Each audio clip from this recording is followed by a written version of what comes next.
नमस्कार. किमंतू लाईव्हमध्ये आपल्या सर्वांचं मनपूर्वक स्वागत.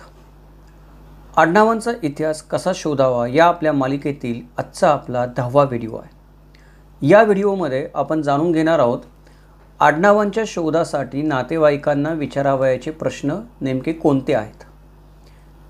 हा विषय घेण्याचं कारण असं आहे की पुष्कळदा असं होतं की आपल्याला आपल्या आडनावाचा इतिहास शोधण्याची फार इच्छा असते. आपल्याला भरपूर नातेवाईक पण सापडतात की जे आपल्याला आपल्या आडनावांची माहिती देऊ शकतील. आपण आपली पदरमोड करून त्या प्रत्येक नातेवाईकांच्या गावाला जाऊन त्यांना भेट देतो, त्यांना बोलतो, त्यांच्याशी विचारणा करतो, चौकशी करतो. बराच वेळ जातो. कधी नातेवाईक बोलतात, कधी बोलत नाहीत. सकारात्मक नकारात्मक दोन्ही पद्धतीचा आपल्याला अनुभव येतो नातेवाईकांकडून. पण ज्या वेळेला आपण दिवसाच्या शेवटी विचार करतो तेव्हा आपल्याला जाणवतो की अरे ज्या कामासाठी मी आलो होतो ते झालंच नाही.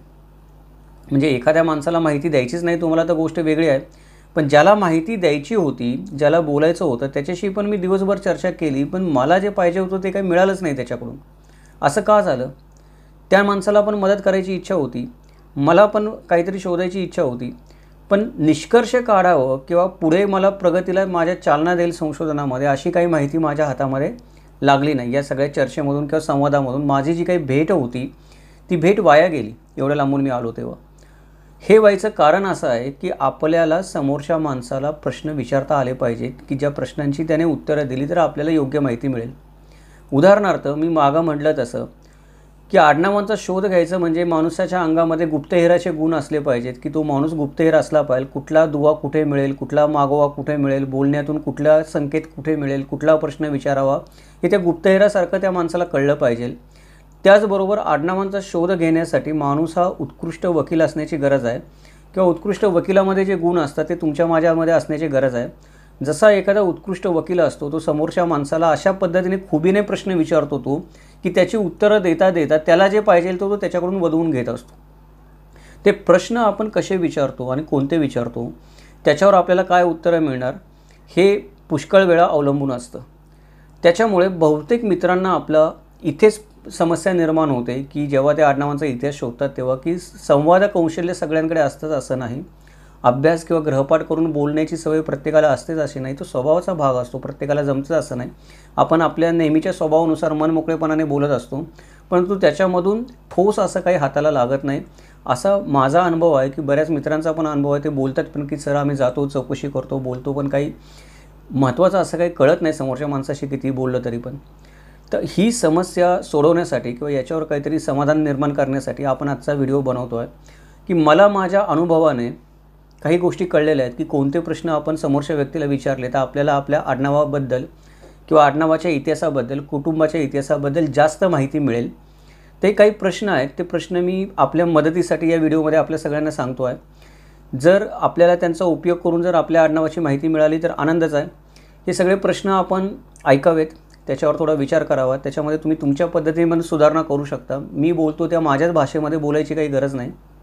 तुम्ही तुमच्या पद्धतीने तुमच्या बोलीभाषेमध्ये समोरच्या व्यक्तीशी किंवा नातेवाईकाशी संवाद साधण्यासाठी हे प्रश्न संदर्भ म्हणून वापरू शकता. चला तर मग विषयाला सुरुवात करूयात.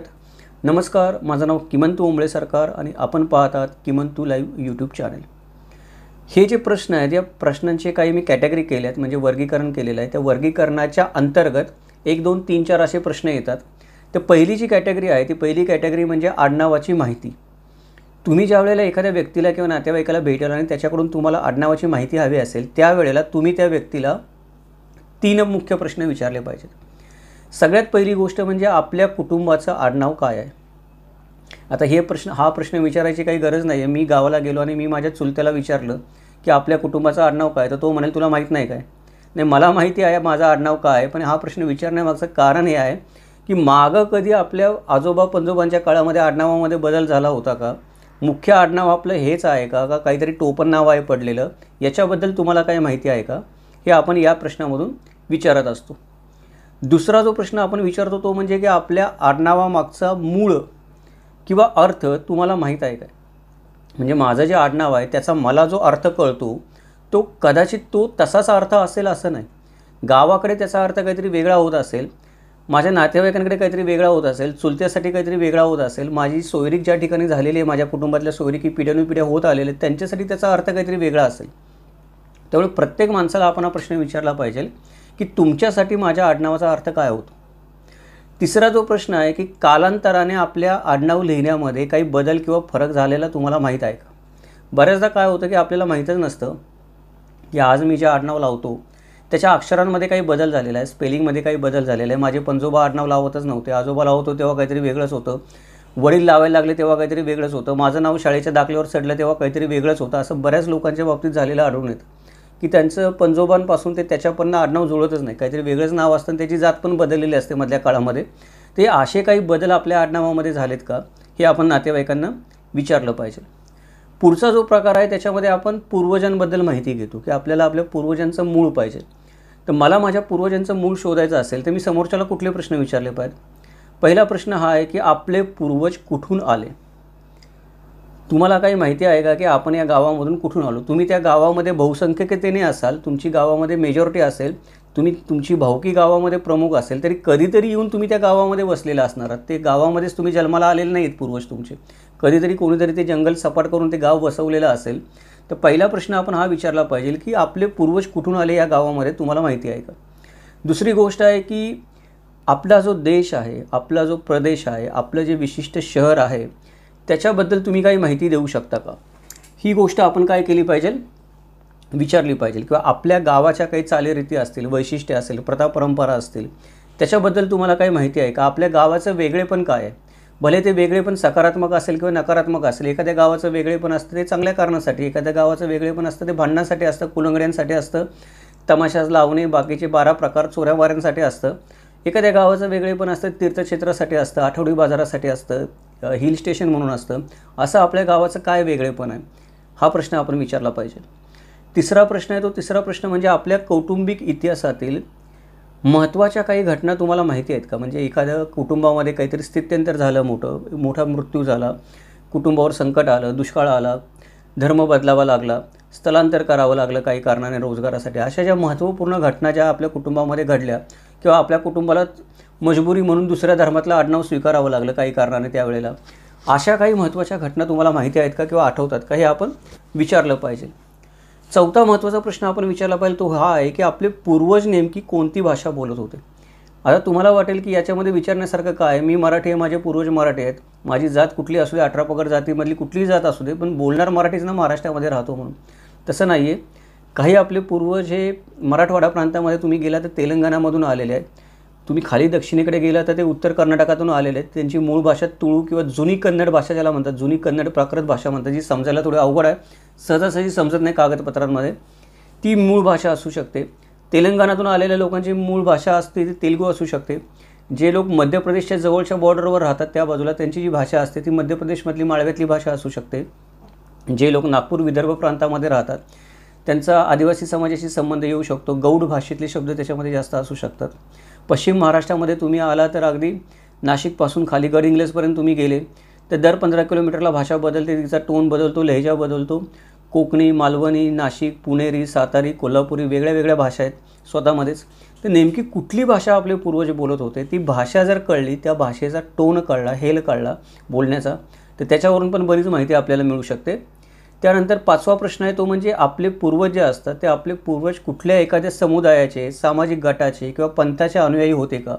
म्हणजे माझे पूर्वज वारकरी होते का, माझे पूर्वज रामदासी पंथाचे होते का, किंवा माझे पूर्वज आहेत ते निरंकारी महाराजांना मानत होते का, जे पंजाबमधून महाराष्ट्रात आलेत ते, त्यांचा कुठे आश्रम मठ वगैरे होता का. तर आपले पूर्वज जे होते ते कुठल्या संप्रदायाचे, एखाद्या पंथाचे, एखाद्या सामाजिक घटकाचे भाग होते का, हे पण विचारणं गरजेचं आहे. त्याच्यामुळे पण आडनावामध्ये फरक पडलेला आपल्या लक्षात येतो जर ही गोष्ट आपल्याला कळली तर. पुढचं जे वर्गीकरण आहे ते म्हणजे कुटुंब रचना, की पुढचा जो प्रश्न आपण विचारला पाहिजे तो आपल्या कुटुंबाच्या रचनेबद्दल समोरच्या व्यक्तीला विचारला पाहिजे. पहिला आपण कशाबद्दल विचारलं प्रश्न, आडनावाच्या माहितीबद्दल पहिला प्रश्न विचारला आपण, 3 प्रश्न विचारले. पूर्वजांचं मूळ जाणून घेण्यासाठी आपण 5 प्रश्न विचारले. आता आपल्या कुटुंबाची रचना समजून घेण्यासाठी आपण 7 प्रश्न समोरच्या व्यक्तीला विचारू शकतो. हे प्रश्न कुठले आहेत की तुम्हाला तुमचे आईवडील, आजी आजोबा, पणजोबा यांची नावं एक्झॅक्टली माहिती आहेत का. कारण बऱ्याच लोकांना आपल्या पणजोबाचं खरं नाव माहीत नसतं काय आहे ते, आणि पणजोबांची नावं पण अर्धीमुर्धी काही असतात की सखाराम किंवा सखू आबाजी, त्यानंतर नाना नाना काळा असा काही नावं काही लोकांची आढळून येतात याच्यामध्ये. या आडवी तिडवी नावं असतात. तर एक्झॅक्टली नावं काय आहेत पंजोबांची किंवा आजीची तुमची आहेत ती, त्यांची जन्मतारीख आणि जन्मस्थळं तुम्हाला माहिती आहेत का? म्हणजे किती पिढ्या मागच्या पूर्वजांची तुम्हाला जन्मस्थानं आणि जन्मस्थळं माहिती आहेत, जन्मतारखा माहिती आहेत, हे आपण विचारलं पाहिजे. त्यानंतर तुमच्याकडे कुठल्याही तुमच्या भावंडाची किंवा विस्तारित कुटुंबातील सदस्याची माहिती आहे का? म्हणजे तुमचा एखादा भाऊ असेल, तो दूरदेशी गेलेला असेल, तुमची एखादी भावकी असेल किंवा मूळ पुरुष असेल, त्याची शाखा विस्तारात गेली असेल आणि ते लोक लांब लांबच्या ठिकाणी जाऊन स्थायिक झाले असतील, अशा लोकांची तुम्हाला माहिती आहे का? हे आपण विचारलं पाहिजे. तिसरा प्रश्न म्हणजे आपल्या कुटुंबामध्ये कोणी दत्तक आलं आहे का? मागच्या पिढ्यांमध्ये बाहेरून कोणी व्यक्ती दत्तक आली आहे का? त्याच्यामुळे वंश बदलला का ते आपल्याला कळतं, आडनाव बदलला का आपल्याला कळतं. आपल्या कुटुंबातून एखादी व्यक्ती कुठे दत्तक गेली आहे का? तिने तिकडचं नाव घेतलं आहे पण ती आपल्याच वंशाची व्यक्ती महाराष्ट्रामध्ये कुठे लांब राहते का? हे आपण विचारलं पाहिजे. त्यानंतर पाचवा प्रश्न जो आहे ते आपल्या कुटुंबातील सदस्याला कधी कुठलं व्यंग होतं का? कारण बऱ्याच आपल्या मित्रांची आडनावं असतात ती शारीरिक व्यंगावरून पडलेली असतात. उदाहरणार्थ लंगडे, नकटे, कानफाटे अशी जी आडनावं पडलेली असतात त्याच्याबद्दल आपण एक व्हिडिओ नंतर बनवतोच आहोत की शारीरिक व्यंगावरून पडलेली आडनावं म्हणून. पण आपल्या कुटुंबातल्या कुठल्या व्यक्तीला व्यंग होतं का? आधी कोणाचं जर शारीरिक व्यंगावरून एखादं आडनाव पडलं असेल तर त्याने हा प्रश्न काय केला पाहिजे? विचारलं पाहिजे. दुसरी गोष्ट की आपल्या कुटुंबामध्ये कोणाला एखादा काही अनुवंशिक आजार आहे का? म्हणजे एखाद्या कुटुंबामध्ये मुलं मतिमंद जन्माला येतात, एखाद्या कुटुंबामध्ये आपण बघतो की वाढच होत नाही, एखाद्या कुटुंबामध्ये आपण बघतो की 3 मुलं असतात, त्यातल्या 3 मुलातला एक मुलगा लंगडा, एक मुलगा आंधळा, एक मुलगा काहीतरी दुसरा जन्माला येतो. ते होतं का? काही अनुवंशिक आजार आहे का आपल्या कुटुंबामध्ये? कोणाला होता का असा? हा प्रश्न पण आपण विचारला पाहिजे. सातवा प्रश्न आहे तो आपल्या कुटुंबातील एखाद्या सदस्याला कधी आरोग्यविषयक गंभीर समस्या निर्माण झालेली होती का? त्याने त्याच्यावर कशा पद्धतीने मात केली? बऱ्याचदा काही कुटुंबांना भूतबाधा होते सारखी, काही कुटुंबांना विषबाधा होते लोकांना सारखी कुटुंबातल्या, काही कुटुंबातले लोक असतात त्यांना मानसिक आजार असतात सारखे, ते आढळून येतात आपल्याला वेगळे वेगळे. तर असं काही समस्या आपल्या कुटुंबामध्ये होत्या का कुणाला पूर्वजांमध्ये? ते तुम्हाला माहीत आहे का? ते विचारलं पाहिजे. आता ह्या थोड्या नकारात्मक गोष्टी झाल्या. सकारात्मक प्रश्न विचारूया आपण की आपल्या कुटुंबातली एखादी व्यक्ती जी मोठी सर्जनशील कलाकार होती, चित्रकार होती, शिल्पकार होती, चांगला सुतार होता, लोहार होता, असं कोणी होतं का? आपल्या कुटुंबातील एखादा माणूस कोणी शक्तिशाली योद्धा होता का? सरदार होता का पराक्रमी? आपल्या कुटुंबातील कोणी माणूस एखादा व्यापारी होता का? किंवा समाजामध्ये नामांकित व्यक्ती होता का? एखादा साधू संत वारकरी संप्रदायातला एखादा आपण म्हणतो की चांगला कीर्तनकार किंवा महाराज असं कोणी आपल्या समाजामध्ये आपल्या घरामध्ये होऊन गेलं का? हे पण आपण विचारलं पाहिजे. त्याच्यामुळे पण आडनावामध्ये फरक पडतो. या सगळ्या गोष्टींमुळे ते आपल्याला कळायला मदत होते. पुढचे जे प्रश्न आहेत ते पुढचे प्रश्न चौथा प्रकार व्यवसाय. आपण व्यवसायाबद्दल विचारले पाहिजेत समोरच्या व्यक्तीला. 2 प्रश्न तर महत्त्वाचे आपण व्यवसायाबद्दल विचारलेच पाहिजेत. पहिली गोष्ट म्हणजे आपल्या कुटुंबातील सामान्य व्यवसाय कोणते होते? म्हणजे जर का माझे पूर्वज आहेत तर माझ्या पूर्वजांना त्यांचं पोट पाणी चालवण्यासाठी काही ना काही रोजगार तर करावाच लागणार. सेवा चाकरी करतील नाही तर व्यवसाय करतील किंवा शेती करतील. तर माझ्या कुटुंबाचा मूळ व्यवसाय काय होता? की बाबा मी शेतकरी आहे, मी लोहार आहे, मी सुतार आहे, मी कुंभार आहे, मी पाणी पुरवणारा भिस्ती आहे, मी कोळी आहे, काय आहे मी? माझा व्यवसाय काय होता? आणि तो व्यवसाय हा विशिष्ट व्यवसायच माझं कुटुंब करत होतं का अनेक प्रकारचे व्यवसाय करत होतं? तो व्यवसाय सांभाळून अजून लष्करी सेवा करत होतं? काय करत होतं माझं कुटुंब? किंवा हे जे व्यवसाय होते हे व्यवसाय पिढ्यानुपिढ्या होते, काही व्यवसाय बदलले जात होते दर पिढ्यांमध्ये? एकाच ठिकाणी स्थायिक राहून व्यवसाय केला जात होता का भटक्या विमुक्तांसारखा आपण हिंडून फिरून व्यवसाय करत होतो?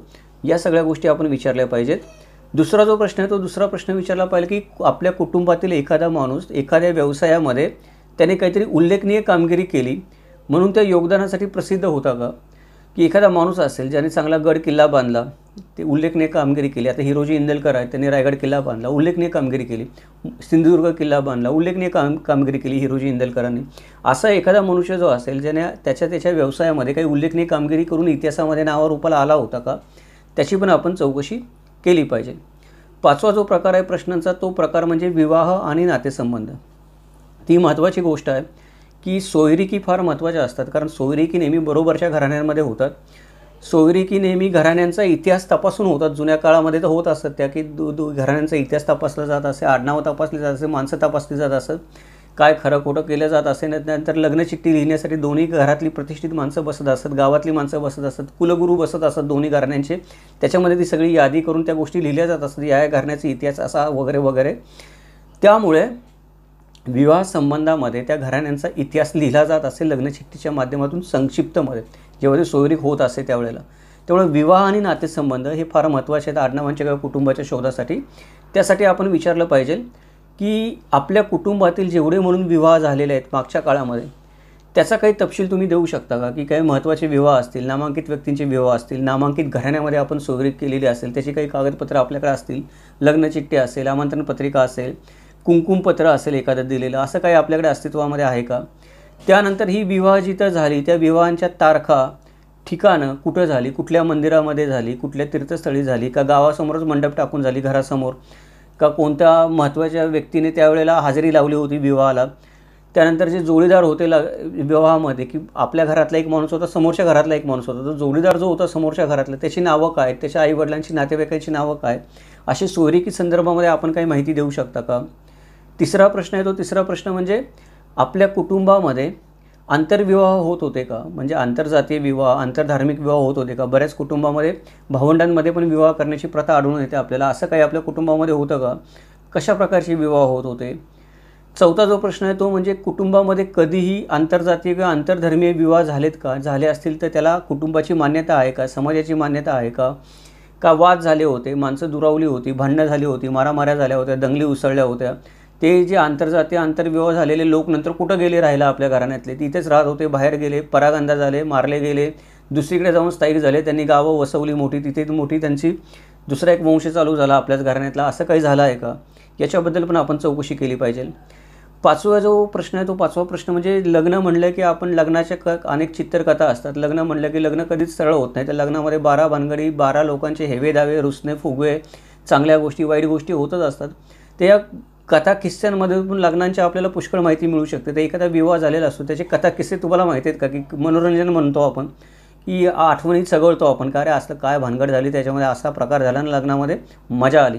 ते असं काही कथा किस्से वगैरे तुम्हाला माहिती आहेत का लग्नाबद्दल, विवाहाचे? या असे काही प्रश्न आपण काय केले पाहिजेत विवाह आणि नातेसंबंधांबद्दल विचारले पाहिजे. याच्यामध्ये तुम्ही अजून तुमच्या अनुभवाने पण भर टाकू शकता. मी काही गोष्टी फक्त उदाहरणादाखल सांगितलेल्या आहेत. त्यानंतर सहावा जो प्रकार आहे तो सहावा प्रकार म्हणजे निवासस्थान. आपण निवासस्थानाशी संबंधित प्रश्न विचारले पाहिजेत. निवासस्थान म्हणजे काय? की आपले पूर्वज नेमकं कुठे राहत होते, मूळ स्थान कुठले आहे आपल्या पूर्वजांचं ते तुम्हाला माहिती आहे का? हे आपण नातेवाईकांना विचारलं पाहिजे. याचे उत्तर तुम्हाला 10 नातेवाईक 10 वेगळी स्थानं सांगतील. त्याला नाही लाजे आता काही करू शकत नाही, ते आपल्याला क्रॉस चेक करून व्हेरीफाय करावं लागेल, पण हा प्रश्न विचारणं गरजेचं आहे. त्यानंतर आपल्या पूर्वजांबद्दल, जिथे आपल्या पूर्वजांचा इतिहास जोडला गेला आहे त्या विशिष्ट स्थानाबद्दल, शहराबद्दल किंवा एखाद्या परिचित अतिपरिचित क्षेत्राबद्दल आपल्याकडे काही पुरावे आहेत का? सांगोवांगीच्या गोष्टी तर सगळेच सांगतात की नाही, ते पैठणपासून उदय झाला, आपला पूर्वज तिथे राहत होते, कोणी म्हणतं पुण्यामध्ये राहत होते, कोणी म्हणतं नाही मूळचा आपण करमाळ्याचे आहोत, तिथे आपली देवी आहे, तिथून आपला उदय झाला. ठीक आहे, चांगली गोष्ट आहे, पण त्याचे काही लेखी टाकी पुरावे आहेत का? ते पुरावे आपण मागितले पाहिजेत, विचारले पाहिजेत, तपासले पाहिजेत. दुसरा एक प्रश्न आपण असा विचारला पाहिजे की जिथे आपले पूर्वज राहत होते तिथे आपली काही जुनी परंपरागत घरं, मालमत्ता वगैरे आहे का? किंवा पूर्वी कधी होती का, जी आपण दुसऱ्या कोणाला विकली? किंवा काही वतनाची जमीन आपल्याकडे असेल, कुळाची जमीन असेल, जी नंतर सरकार जमा झाली असेल किंवा दुसऱ्या कोणीतरी ती लाटली असेल, आपण तिथे राहत नाही म्हणून, असा काही प्रकार होता का जिथे आपले पूर्वज राहतात तिथे आपला आजही काही एखादा आपण म्हणू शकतो की पाय ठेवायला आपल्याला जागा आहे का? किंवा आपल्या अस्तित्वाचा एखादा पुरावा आपल्याला त्या जागेवर मिळू शकतो का? याची चौकशी आपण केली पाहिजे. सातवा जो प्रकार आहे तो सातवा प्रकार म्हणजे आपल्या कौटुंबिक परंपरा आणि प्रथा, याच्याबद्दल आपण माहिती घेतली पाहिजे नातेवाईकांकडून. त्याच्यासाठी 2 प्रश्न तरी आपण किमान विचारले पाहिजेत की पिढ्यानुपिढ्या चालत आलेल्या आपल्या कुटुंबामध्ये काही अनोख्या परंपरा आहेत का, प्रथा आहेत का?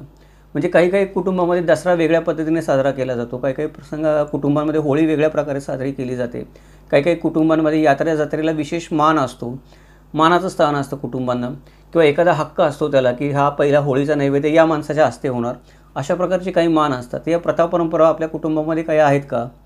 काही खास कौटुंबिक उत्सव किंवा विधी असतात ते त्या कुटुंबामध्येच साजरे केले जातात, दुसरीकडे साजरे केले जात नाहीत, कारण त्यांना काहीतरी ऐतिहासिक महत्त्व असतं, कोणीतरी पराक्रम गाजवलेला असतो, कोणीतरी काहीतरी पूर्वजांनी कार्य केलेलं असतं विशिष्ट, त्याच्या सन्मानार्थ ते उत्सव किंवा विधी त्या कुटुंबामध्ये केले जातात. तर अशा आपल्या कुटुंबाचे काही खास विधी किंवा उत्सव आहेत का? आपण जन्म जेव्हा बाळाचा होतो त्यावेळेला बारसं, मुंज किंवा अंत्यविधी जे होतात त्या अंत्यविधीचं काही वेगळेपण आहे का आपल्या कुटुंबामध्ये? याची पण आपण काय केली पाहिजे, शहानिशा केली पाहिजे.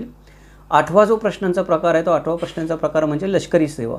महाराष्ट्राबद्दल आपल्याला सगळ्यांना माहितीच आहे की महाराष्ट्रावर प्रचंड संकट आली होती. औरंगजेबाने आक्रमण केलं तेव्हा त्या 18 पगड जाती हातामध्ये शस्त्र घेऊन लढत होत्या. शिवाजी महाराजांनी संपूर्ण महाराष्ट्राचं लष्करीकरण करून टाकलेलं होतं.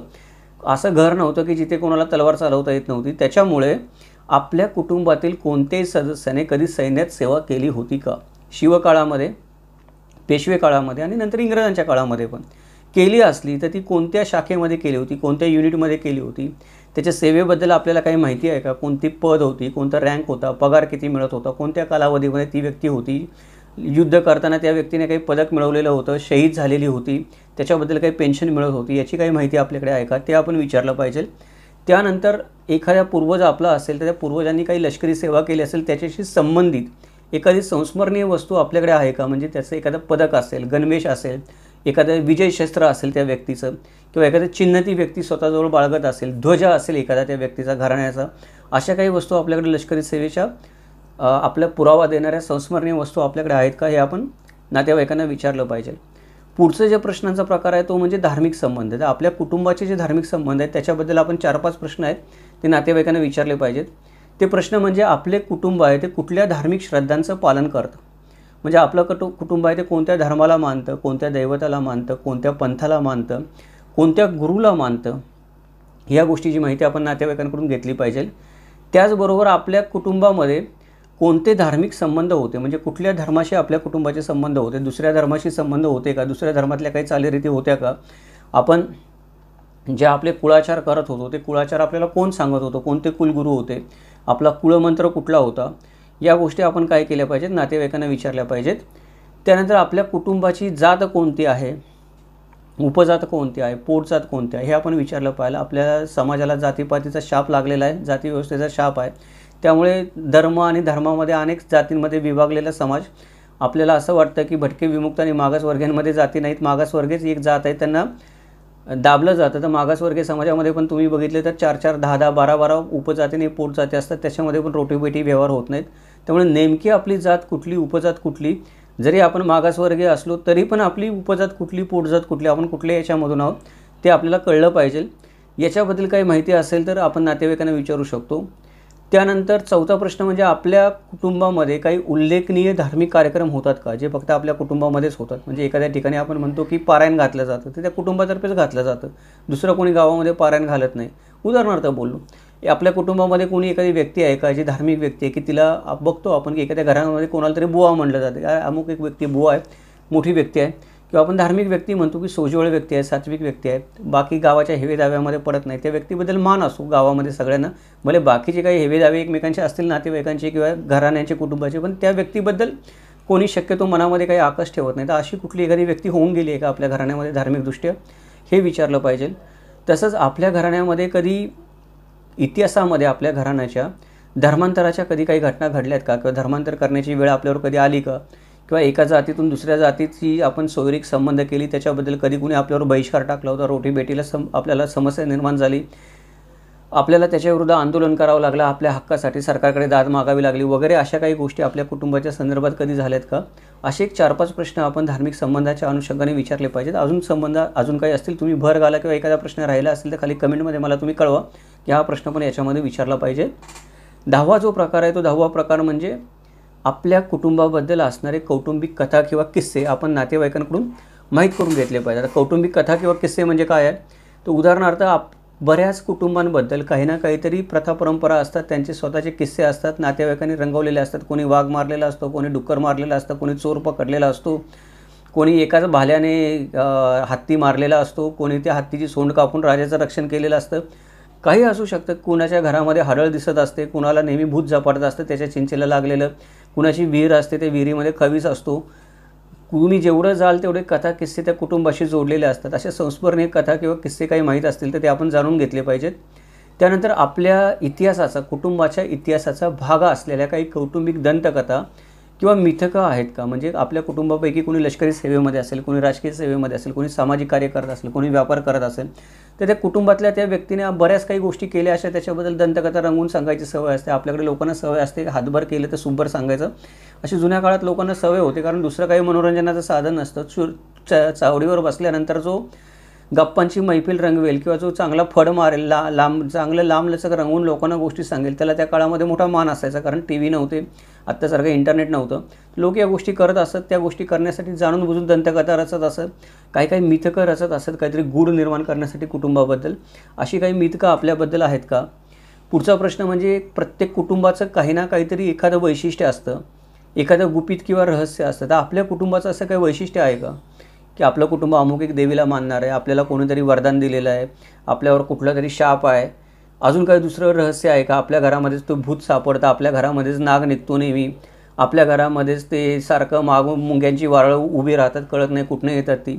अशा भरपूर गोष्टी असतात. ते अशी काही आपल्या कुटुंबामध्येच खजिना सापडतो कुठंतरी, हे पण असतं. बऱ्याच लोकांना वाटत असतं की नाही माझ्या पूर्वजांनी तिथे खजिना रचून ठेवलेल्या डोंगरामध्ये, ह्या वाटेने गेले की वाटेमध्ये कुठतरी मला 2-3 नाणी सापडलेली आहेत, माझ्या पूर्वजाचा खजिना तिथंच कुठतरी त्याच्यामध्ये दडवून ठेवलेला आहे. तर अशी काही गुपितं किंवा रहस्य आपल्या कुटुंबाचे आहेत का, हे आपण विचारलं पाहिजे.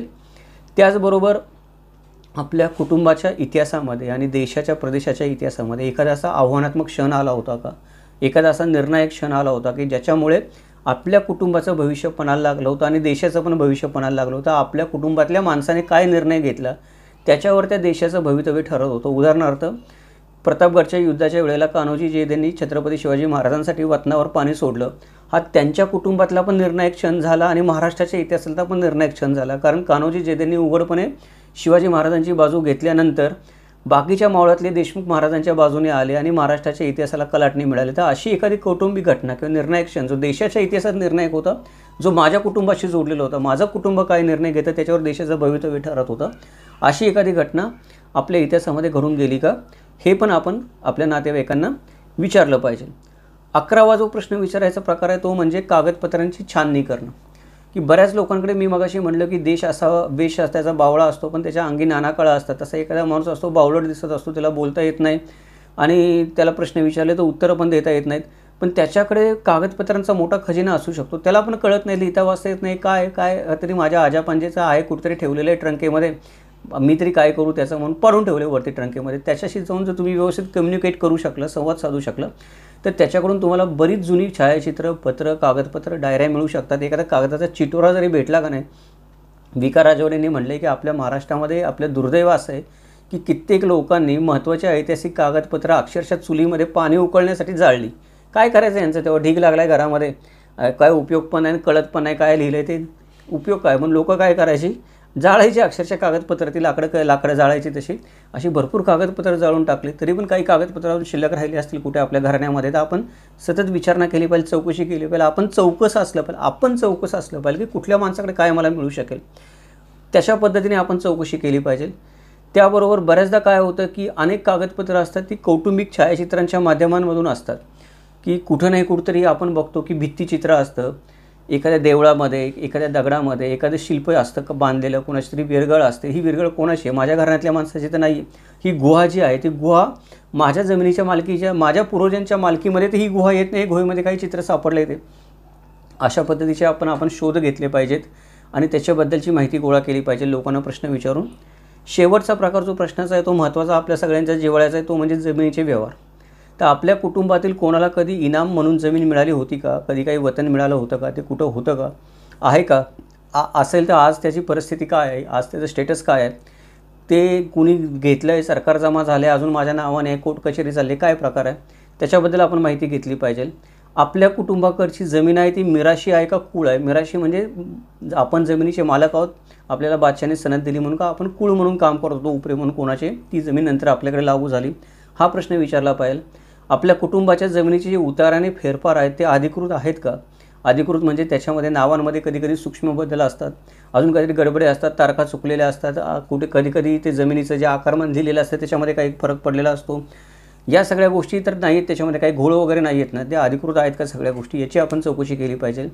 त्यानंतर आपल्या कुटुंबाच्या जमिनी संदर्भात काही वाद आहेत का, काही कोर्ट केसेस चालू आहेत का. आपल्याला मराठी माणसांना कोर्ट केसेस खेळायला फार आवडतं, जमिनीच्या पिढ्यानुपिढ्या चालू राहतात. असा काही एखादा चिघळलेला वाद आहे का आपल्या जमिनीबद्दल आणि कोणाचा हक्क पोचतो त्याच्यावर, आपण लढलं पाहिजे का नाही लढलं पाहिजे, या प्रकारचे प्रश्न आपण काय केले पाहिजेत, नातेवाईकांना विचारले पाहिजे. ते 12 प्रकारचे प्रश्न मी तुम्हाला सांगितले. याच्यामध्ये एखादा अजून प्रश्नांचा प्रकार राहिला असेल तर तुम्ही जरूर कमेंटमध्ये कळवा की सर हा पण एक प्रकार राहिला आहे प्रश्नांचा, हा पण नातेवाईकांना विचारला पाहिजे. किंवा या 12 प्रकारांमध्ये जे मी उपप्रश्न विचारले 1, 2, 3, 4, त्याच्यामध्ये पण एखादा प्रश्न कदाचित माझ्याकडून राहून गेला असेल, पण महत्त्वाचं आहे आडनाव शोधण्यासाठी. तर आपल्या सर्वांच्या माहितीसाठी जरूर आवर्जून आपण तो कमेंटमध्ये खाली कळवावा अशी मी आपल्याला विनंती करतो. तर इथे आता आपण थांबूयात. थांबण्याच्या आधी एक गोष्ट फक्त लक्षात घेऊयात आपण, की आपण जेव्हा अशा प्रकारचे प्रश्न विचारायला जातो आपल्या नातेवाईकांना, तेव्हा आपलं जे संभाषण असेल ते संभाषण आपण नेहमी आदरयुक्त ठेवलं पाहिजे. आपण बोलताना संवेदनशील असलं पाहिजे, समोरच्या माणसाच्या भावनांचा आदर ठेवला पाहिजे, त्याच्या कलाकलाने हळूहळू गोष्टी काढल्या पाहिजेत. कारण हे जे प्रश्न असतात हे प्रश्न कधीकधी काय करू शकतात, की एखाद्या गोष्टीच्या तीव्र आठवणी त्या नातेवाईकांमध्ये असतात. काही आठवणी कटू असतात, काही आठवणी दुःखदायक असतात. आपण प्रश्न विचारतो, अचानक त्या माणसाच्या मनातलं ते दुःख जागृत होतं किंवा त्याला वाटतं की हा माझा अपमान करण्यासाठी मुद्दाम प्रश्न विचारतो. आपला हेतू तसा नसतो, पण बऱ्याचदा तसं होऊ शकतं. तर या गोष्टी आपण टाळल्या पाहिजेत किंवा व्यवस्थित सावरल्या पाहिजेत. समोरच्या माणसाला आपण दिलासा दिला पाहिजे की बाबा रे, माझा तो हेतू नव्हता, मी आपल्या भल्यासाठीच विचारतो आहे. ठीक आहे, थोड्या वेळाने येतो मी, तुला जेव्हा परत बोलावंसं वाटेल तेव्हा. तुला जर बोलावंसं वाटलं तर बोल या विषयावर, नाही तर बोलू नको. मी काही सक्ती नाही करत. एखाद्या माणसाला बोलायचं नसेल त्या विषयावर तर विनाकारण सक्ती करू नका आडनाव शोधण्यासाठी. दुसरे पण मार्ग आहेत. तर बोलला तर ठीक आहे, नाही बोलला तरी पण ठीक आहे. आपण प्रश्न विचारल्यानंतर ही भावना ठेवा किंवा हा दृष्टिकोन ठेवा प्रश्न विचारताना. याच्या व्यतिरिक्त जेव्हा समोरच्या माणसाने परवानगी दिली, बऱ्याचदा माणसं परवानगी देत नाहीत, कारण माणसं रंगून खोट्या गोष्टी सांगत असतात. अनुभव आहे मला, जेव्हा आपण जातो तेव्हा एखाद्याला तुम्ही प्रश्न विचारला की त्याला वाटतं की वाह, मला प्रश्न विचारला, कधीतरी आयुष्यामध्ये कोणीतरी मला प्रश्न विचारला, आता याला दाखवतोच म्हणून. मग काही मनाला येईल त्या गोष्टी माणसं रंगून सांगत असतात, खोट्या नाट्या गोष्टी सांगत असतात. मुळामध्ये काही लोक जुने वाद उकरून काढत असतात, आग लावायचा प्रयत्न करतात. आपण चांगल्या अनुषंगाने विचारतो. तो माणूस दोन माणसं भाऊबंदकीमध्ये भावकीमध्ये किंवा दोन माणसांमध्ये घरातल्या कशी आग लागेल त्याचे काही ना काही उत्तर देत असतो. मी प्रश्न वेगळाच विचारला असतो, तो काहीतरी वेगळाच संदर्भ देऊन दोन माणसांमध्ये कटुता येते. तर त्याच्यामुळे या गोष्टी टाळण्यासाठी काय केलं पाहिजे आपण, की रेकॉर्डिंग केलं पाहिजे समोरच्या गोष्टीचं. की आज आपल्याकडे कॅमेरा आहे, कॅमेरा आपण ट्रायपॉडला लावू शकतो किंवा हातामध्ये ठेवून पण रेकॉर्डिंग करू शकतो. की तुम्ही बोलता ते मी रेकॉर्ड करू का, ते समोरच्याला विचारलं पाहिजे, त्याची परवानगी घेतली पाहिजे. जर तो माणूस सत्यच बोलत असेल तर तो रेकॉर्डिंग करायला परवानगी देईल. तो काही म्हणणार नाही की रेकॉर्डिंग करू नको म्हणून, कारण त्याला माहिती मी सत्य बोलतो, इथे बोललो काय तिथे बोललो काय तेच आहे. पण जो माणूस असत्य बोलणार असेल तुमच्याशी किंवा काही लावालाव्या करणार असेल, तो रेकॉर्डिंग करायला तयार होणार नाही. कारण कसं आहे की मी गेलो प्रश्न विचारला, त्याने तोंडी माझ्या कानामध्ये काहीतरी विष पेरलं कोणाबद्दल तरी, नंतर तो मुकरू शकतो ते बोलायला की मी नाहीच बोललो असं म्हणून. पण जर व्हिडिओवर बोलला तो व्हिडिओवर बोलला तर त्याला त्याचा नकार देता येत नाही मी असं नाहीच बोललो म्हणून. त्यामुळे लावालाव्या करणारी, चांगल्या विषयासाठी पण एखादा माणूस बोलायला जातो, त्याच्यातून पण काहीतरी समाजाचं अहित वाईट करणारी माणसं असतात, त्या चांगल्यातून पण वाईट करणारी.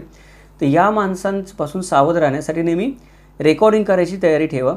कॅमेरा घेऊन जा बरोबर. असत्य बोलणारी माणसं रेकॉर्डिंगला तयार होत नाहीत, सत्य बोलणारी माणसं रेकॉर्डिंगला तयार होतात. त्याचा आपल्याकडे काय राहतं, संग्रह राहतो माहितीचा एक प्रकारे. दुसरी गोष्ट की जी काही कागदपत्र हे लोक तुम्हाला देतील त्याचं लिप्यंतर करण्याचा प्रयत्न करा. लिप्यंतर करताना नेहमी एक गोष्ट लक्षात ठेवा की मोडीमधून ज्या वेळेला तुम्ही देवनागरीमध्ये लिप्यंतर करत असेल एखाद्या डॉक्युमेंटचं, त्यावेळेला एखादा सरकारने प्रमाणित केलेला लिप्यंतरकार तुम्हाला खरी माहिती देईलच असं नाही. कारण सरकारने प्रमाणित केलेलं एखादा लिप्यंतरकार असेल, त्याने मोडी लिपीचं त्याला ज्ञान असेल, पण ते ज्ञान किती आहे. मला नेहमी हा अनुभव येतो की माझ्या अनुभवाने मला हे कळलं आहे की मी ज्यांच्याकडून लिप्यंतर करून घेतो त्या लोकांनी मला हे शिकवलेलं आहे की मोडी लिपी ही दर 100 वर्षांनी बदलते. म्हणजे हिमाद्री पंथाच्या कालखंडामध्ये जे 11व्या शतकात मोडी लिपीचा उदय झाला तेव्हा जे शब्द वापरले जात होते, वाक्य वापरले जात होते, त्या मोडी लिपीचा शब्दांचा आणि वाक्याचा अर्थ तेच शब्द आणि वाक्य 16व्या शतकात महाराजांच्या काळात वापरले गेले ते वेगळे होतात. त्याच्यानंतर पेशव्यांच्या काळात वापरले गेले ते वेगळे होतात. त्यानंतर इंग्रजांच्या काळामध्ये वापरले गेले ते वेगळे होतात. शब्द तेच आहेत, वाक्य तीच आहेत, अर्थ त्याचे वेगळे वेगळे निघतात वेगवेगळ्या कालखंडाप्रमाणे. त्यामुळे फक्त सरकारने प्रमाणित केलेली व्यक्ती लिप्यंतरकार आहे म्हणून तिच्यावर विश्वास ठेवू नका. तिचं नॉलेज किती आहे बघा, ज्ञान किती आहे बघा, आणि तपासून घ्या. नेहमी क्रॉस चेक करा की एकाच लिप्यंतरकारावर अवलंबून राहू नका. जेव्हा तुम्ही नातेवाईकांकडे जाल, नातेवाईक तुम्हाला काही कागदपत्र देतील, तेव्हा मोडी लिपीमध्ये एकाच लिप्यंतरकारावर अवलंबून राहू नका. ते तुमचं कागदपत्र 4 वेगळ्या वेगळ्या लिप्यंतरकारांकडून लिप्यंतरित करून घ्या. भले पैसे जास्त गेले तरी चालतील. क्रॉस चेक करणं फार गरजेचं असतं कागदपत्रांच्या बाबतीमध्ये, आणि मोडी लिपीच्या कागदपत्रांच्या बाबतीमध्ये तर फारच गरजेचं असतं. त्यामुळे या अंगाने पण थोडा विचार करा जेव्हा तुम्ही कागदपत्र घ्याल त्यावेळेला. या काही सूचना आहेत प्रश्न विचारताना काळजी घेण्याच्या किंवा कागदपत्रांच्या संदर्भात आहेत त्या. नेहमीप्रमाणे हा व्हिडिओ तुम्हाला आवडला असेल तर आवर्जून प्रतिक्रिया देऊन कळवा की सर व्हिडिओ आवडला. कारण तुम्ही जे प्रोत्साहनाचे 2 शब्द बोलतात तेच प्रोत्साहनाचे शब्द या अशा प्रकारचे व्हिडिओ बनवण्यासाठी प्रेरणा देत असतात पुढचे व्हिडिओ बनवण्यासाठी. जर खरोखर व्हिडिओ आवडला असेल तर लाईक करा, आपल्या मित्रांना शेअर करा. ही माहिती जर तुम्हाला वाटत असेल की उपयोगी पडेल आपल्या मित्रांना आडनावाचा फायदा घेण्यासाठी किंवा संशोधन करण्यासाठी, तर शेअर करा आवर्जून वेगवेगळ्या मित्रांबरोबर वेगवेगळ्या ग्रुपमध्ये, या व्हिडिओच्या निमित्ताने आपण प्रथमच किमंतू लाईव्ह चॅनलला भेट देत असाल तर चॅनलला सबस्क्राईब करायला विसरू नका. नोटिफिकेशन बटन ऑन ठेवा जेणेकरून या मालिकेतले आणि इतरही अनेक अभ्यासपूर्ण व्हिडिओ आपल्याला पाहता येतील. या अशा प्रकारच्या अभ्यासपूर्ण आणि संशोधनात्मक व्हिडिओ बनवण्यासाठी नेहमीच प्रायोजकत्वाची गरज लागत असते, कारण भरपूर समाजशास्त्राची पुस्तकं अभ्यासावी लागतात, विचार करावा लागतो. किमती पण समाजशास्त्राच्या पुस्तकांचे जास्त असतात. जर आपल्याला शक्य झालं तर आपण चॅनलची मेंबरशिप घेऊ शकता, सुपर थँक्सच्या माध्यमातून मदत करू शकता किंवा गुगल पेच्या माध्यमातून पण आपण देणगी देऊ शकता चॅनलला, जेणेकरून संशोधनाचं काम अखंडपणे पुढे चालवता येईल. हे इतिहासाचं असंच वस्तुनिष्ठ मूल्यमापन, चिकित्सक विश्लेषण आणि तर्कशुद्ध विवेचन ऐकण्यासाठी पाहत राहा किमंतू लाईव्ह यूट्यूब चॅनल. भेटूयात उद्या आपण एका नवीन व्हिडिओसोबत. त्या व्हिडिओमध्ये आपण जाणून घेणार आहोत की समान आडनावाची जर माणसं असतील, त्या समान आडनावाच्या माणसांनी एकमेकांशी सहकार्य केल्याने या आडनावांचं संशोधन करण्यास कशी मदत होते, किंवा समान आडनावाच्या माणसांचं योगदान काय असतं आडनावांच्या संशोधनामध्ये, काय हासिल होऊ शकतं की समान आडनावाची माणसं वेगवेगळ्या भोगामध्ये असणारी एकत्र आली तर आडनाव संशोधनामध्ये किती आपल्याला मदत होऊ शकते ते आपण जाणून घेणार आहोत पुढच्या व्हिडिओमध्ये. तोपर्यंत जय महाराष्ट्र, जगदंब.